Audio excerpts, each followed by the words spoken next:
بسم اللہ والصلاة والسلام علی رسول اللہ۔ آج کا ہمارا درس قرآن سورہ بقرہ کی آیت نمبر 168 سے شروع ہوگا۔ پہلے ہم تلاوت سنیں گے، پھر انشاءاللہ ترجمہ سے۔ اعوذ باللہ من الشیطان الرجیم، بسم اللہ الرحمن الرحیم۔ یا ایہا الناس کلوا مما فی الارض حلالا طیبا ولا تتبعوا خطوات الشیطان إنه لكم عدو مبين إنما يأمركم بالسوء والفحشاء وأن تقولوا على الله ما لا تعلمون وإذا قيل لهم اتبعوا ما أنزل الله قالوا بل نتبع ما ألفينا عليه آباءنا أولو كان آباؤهم لا يعقلون شيئا ولا يهتدون ومثل الذين كفروا كمثل الذي ينعق بما لا يسمع إلا دعاء ونداء صم بكم عمي فهم لا يعقلون يا أيها الذين آمنوا كلوا من طيبات ما رزقناكم واشكروا لله إن كنتم إياه تعبدون إنما حرم عليكم الميتة والدم ولحم الخنزير وما أهل به لغير الله فمن اضطر غير باغ ولا عاد فلا إثم عليه إن الله غفور رحيم إن الذين يكتمون ما أنزل الله من الكتاب ويشترون به ثمنا قليلا أولئك ما يأكلون في بطونهم إلا النار ولا يكلمهم الله يوم القيامة ولا يزكيهم ولهم عذاب أليم أولئك الذين اشتروا الضلالة بالهدى والعذاب بالمغفرة فما أصبرهم على النار ذلك بأن الله نزل الكتاب بالحق وإن الذين اختلفوا في الكتاب لفي شقاق بعيد صدق الله العظيم۔ آیت نمبر 168 میں اللہ کریم فرماتا ہے، یا ایھا الناس، اے لوگو، کلوا مما فی الارض حلالا طیبا، جو کچھ زمین میں حلال پاکیزہ موجود ہے اس کو کھاؤ، ولا تتبعوا خطوات الشیطان، اور شیطان کے رستوں پر اس کے قدموں کے پیچھے نہ چلو، انہ لکم عدو مبین، بے شک وہ تمہارا کھلا دشمن ہے، انما یأمرکم بالسوء والفحشاء، وہ تمہیں صرف برائی اور بے حیائی کا حکم دیتا ہے وان تقولوا علی اللہ ما لا تعلمون، اور تمہیں وہ حکم دے گا کہ تم اللہ کے بارے وہ کچھ کہو جو تم نہیں جانتے۔ آیت نمبر 168 کے اندر اللہ کریم نے جو فرمایا اس کا مفہوم یہ ہے کہ اے مسلمانوں، اے لوگوں، جس طرح کفار مکہ نے اپنی مرضی سے چیزیں حلال و حرام کی، بہت ساری چیزوں کو حلال کو حرام کر لیا، اور ان حرام کردہ چیزوں کو اللہ نے حرام نہیں کیا، ان کے پاس اس کی حرمت پر کوئی دلیل موجود نہیں۔ اللہ نے جب ان کو اپنے بندوں کے لیے پیدا کیا تو وہ کیوں اس کو حرام کرتے ہیں؟ تو اے لوگوں، جو کچھ ہم نے زمین کے اندر پیدا کیا ہے، جو کچھ زمین میں پاکیزہ ہے، اس کو کھاؤ، اور شیطان کے قدموں کے پیچھے نہ چلو، شیطان کے ان بہکاؤں میں نہ ہو، وہ تمہارے لیے حلال ہے۔ اگرچہ لوگ کہتے ہیں حرام ہے، اس پر دلیل کیا ان کے پاس؟ وہ تو بلا دلیل یہ بات کر رہے ہیں۔ بے شک وہ شیطان تمہارا کھلا دشمن ہے، اللہ نے تمہیں نفع کے لیے سب چیزیں دی ہیں، اب شیطان تمہیں اس نفع سے کسی طرح دور کرے گا، اس کو پسند ہے کہ تم تنگی ہو، آسانی نہ ہو۔ اب ذرا غور طلب بات یہ ہے، صحیح مسلم کی ایک حدیث ہے جس کا نمبر ہے 7207، جنت کے باب کے اندر ہے، جنت والے کون ہیں، ان کی نشانیاں کیا، اس کے باب میں وہاں پر ایک حدیث ہے، سنیے۔ نبی پاک صلی اللہ علیہ وسلم نے اپنے خطبے میں ارشاد فرمایا، الا ان ربی امرنی ان اعلمکم ما جہلتم مما علمنی یوم ھذا، کہ فرمایا میرے رب نے مجھے حکم دیا میں تمہیں سکھاؤں جس سے تم جاہل ہو، جو اللہ نے مجھے آج سکھایا ہے آج، مما علمنی یوم ھذا کل مال نحلتہ عبدا حلال، اللہ فرماتا ہے ہر وہ مال جو میں اپنے بندے کو دوں وہ حلال ہے۔ وَإِنِّي خَلَقْتُ عِبَادِي حُنَفَاءَ كُلَّهُمْ، میں نے اپنے بندوں کو ٹھیک پیدا فرمایا تھا۔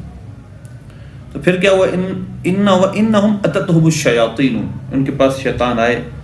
فَاجْتَالَتْهُمْ عَنْ دِينِهِمْ، ان شیطانوں نے ان کو ان کے دین سے دور کر دیا، ٹیڑھا کر دیا۔ وَحَرَّمَتْ عَلَيْهِمْ مَا أَحْلَلْتُ لَهُمْ، تو ان پر جو چیزیں میں نے حلال کی تھیں انہوں نے حرام کر دی۔ اب ذرا غور طلب بات یہ ہے کہ یہ جو حلال اور حرام، اللہ نے ہمیں ایک قانون جو بتایا اس کے مطابق جو چیز اللہ نے حرام نہیں کی اور اللہ کے بیان کردہ قوانین کے مطابق حرام نہیں ہے، یعنی وہ قیاساً نبی پاک صلی اللہ علیہ وسلم کے ارشادات کے مطابق، اجماع امت اور قرآن، ان چار ماخذ جو ہمارے مسائل کے ہیں، ان سے اگر وہ حرام ثابت نہیں ہوتی تو کسی کو حق نہیں اس کو حرام کہے۔ تو لہذا وہ لوگ جو آج کل بات بات پہ کہتے ہیں ختم حرام ہے، یہ کلام پڑھ لیا گیا حرام ہے، کیوں جی اس پہ غیر آگے یہ بھی آیت آ رہی ہے انشاءاللہ، اس پر ہم ایک ہینڈسم بات کریں گے، لیکن اس جگہ اللہ نے ان لوگوں کو جھڑکا ہے جو کہتے ہیں کہ جی یہ حرام ہے حرام، اور اس وجہ سے وہ کھاتے نہیں۔ اللہ نے فرمایا کھاؤ، یہ چیزیں ہم نے حلال کی ہیں، وہ جو لوگوں نے اپنی طرف سے حرام کی۔ اور آگے دیکھیے حلال کیا ہے اور طیب کیا ہے۔ حلال تو وہ ہے کہ جو حرام نہ ہو، جس پر حرمت کو کوئی دلیل ثابت نہ ہو، جیسے بکرے کا گوشت ہے، سبزی، دالیں وغیرہ وغیرہ۔ اب طیب کیا ہے؟ طیب وہ ہے کہ ان چیزوں کو حاصل بھی حلال طریقے سے کیا جائے، یعنی ان کا سورس آف ارننگ بھی حلال ہو، چوری رشوت وغیرہ، ڈاکہ زنی کا سب یہ نہ ہو۔ تو لہذا اس لیے یہ حلال طریقے سے ہی حاصل کیے جائیں، اور پھر یہ پہلے بھی حلال ہے تو لہذا یہ حلال بھی ہو جائیں گے، طیب بھی ہو جائیں گے۔ بلکہ جو حلال نہیں کھاتا، حلال طریقے سے نہیں کھاتا، اس کے بارے میں حدیث ہے بڑی سخت۔ ایک بکھرے ہوئے بالوں والا شخص آتا ہے اور وہ اللہ یا ربی یا ربی یا ربی کہتا ہے، حضور نے فرمایا اس کی دعا کیسے قبول؟ مفہوم ہے، اس کا کھانا حرام، اس کا پہنا حرام، یعنی اس نے کھانا حرام، کھایا حرام، پہنا حرام، یعنی اس کا ہر چیز حرام کی ہے، حلال کمائی اس کی نہیں، تو اس کی دعا کیسے قبول ہوگی؟ آگے چلیں، اگلی آیت میں اللہ فرماتا ہے انما یأمرکم بالسوء والفحشاء، بے شک شیطان تمہیں حکم دیتا ہے بالسوء، برائی کا، والفحشاء اور بے حیائی کا۔ جو شرعاً قبیح چیز ہے وہ فحشاء، اس فحشاء کا حکم دیتا ہے شیطان، اور بے برائی کا اور گناہ کا حکم دیتا ہے۔ وان تقولوا علی اللہ ما لا تعلمون، اور وہ تمہیں یقیناً تم اللہ، وہ کیا چاہتا یہ ہے، وہ تمہیں حکم دے گا کہ تم اللہ پر وہ بات کرو جو تم نہیں جانتے، حلال و حرام کے بارے میں اپنی آراء کو استعمال کرو، اور تم اس سے وہ چیزیں مراد لو کہ جو اللہ نے نہیں لی۔ تو لہذا اس لیے شیطان تمہیں یہ حکم دے گا، تم شیطان کے پیچھے نہ چلو۔ اگلی آیت دیکھیے، اللہ فرماتا ہے جب ان سے کہا جاتا ہے نا کہ آؤ جو اللہ نے نازل کیا اس کے پیچھے چلتے ہوئے، اذا قیل لهم اتبعوا ما انزل اللہ، جب ان سے کہا جاتا ہے آؤ، اسے کہا جاتا ہے کہ آؤ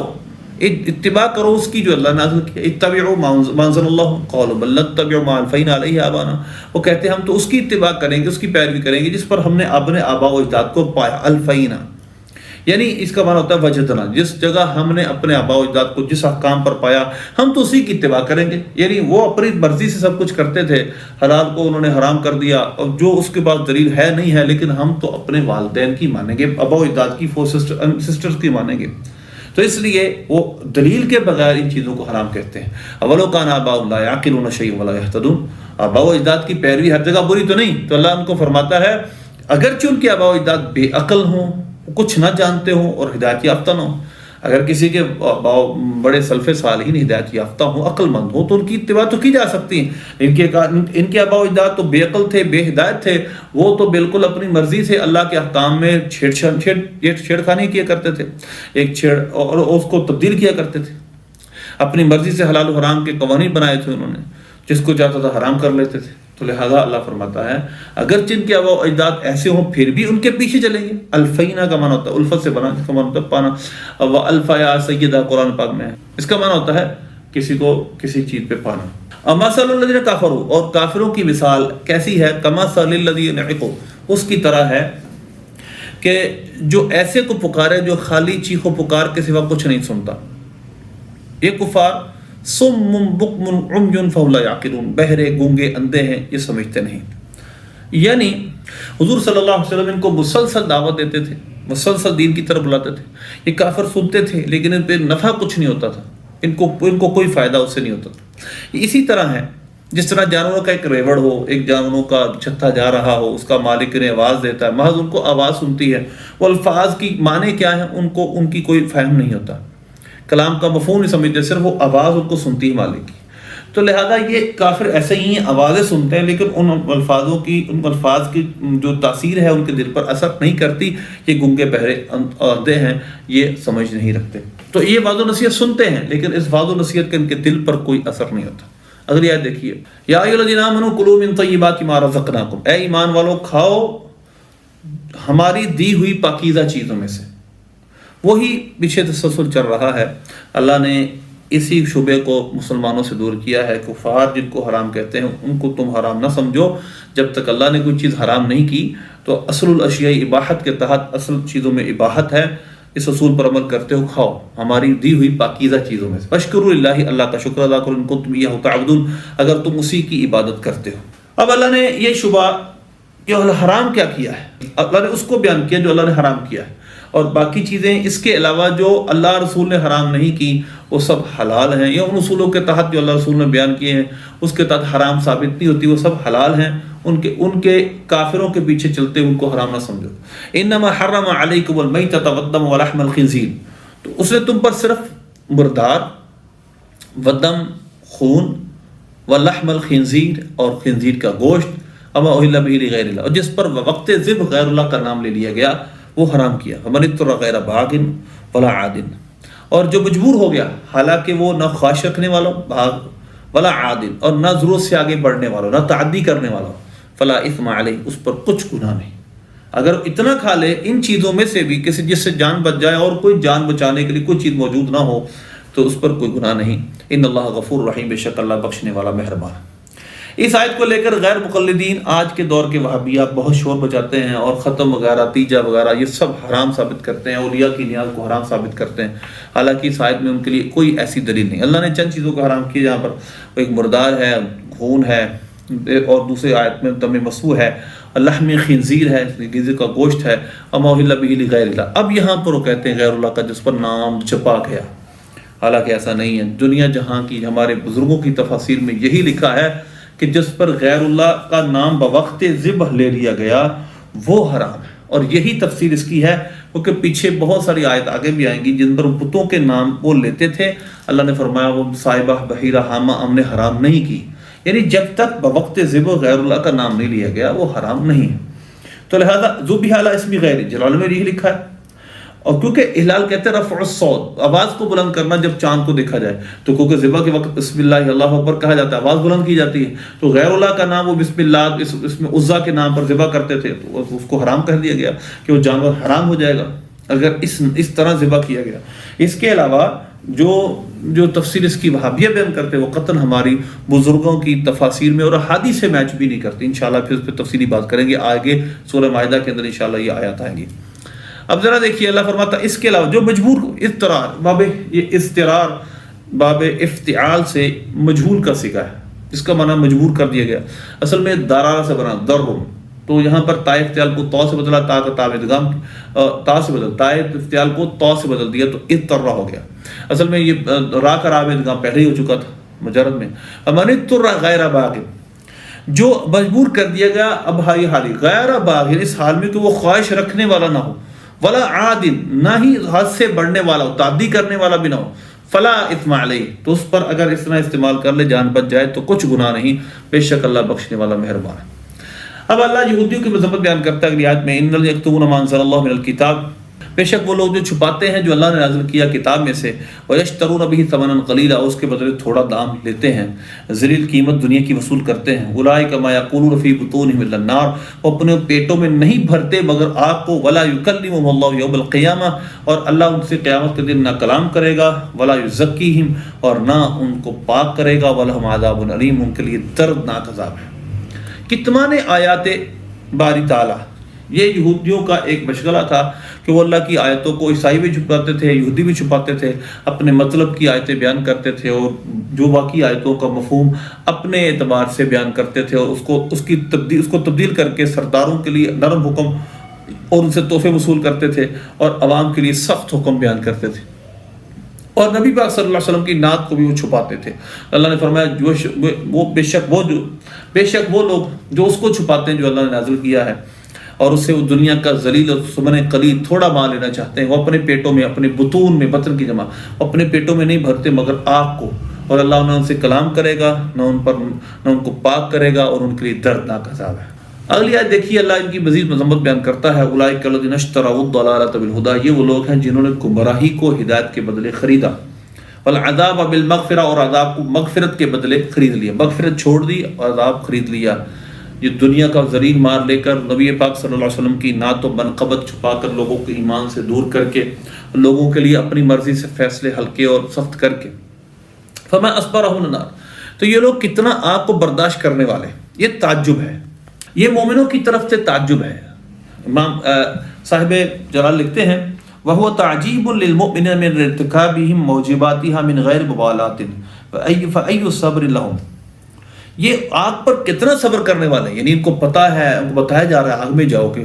پھر بھی یہ عدم پرواہ کیے بغیر، کوئی پرواہ نہیں کرتے، پرواہ کیے بغیر، عدم موالات، کوئی پرواہ نہیں کرتے، پھر بھی گناہوں کا ارتکاب کرتے جو جہنم میں لے جائے گا۔ تو یہ مومنوں کی طرف سے تعجب کا اظہار ہے، فما اصبرهم علی النار،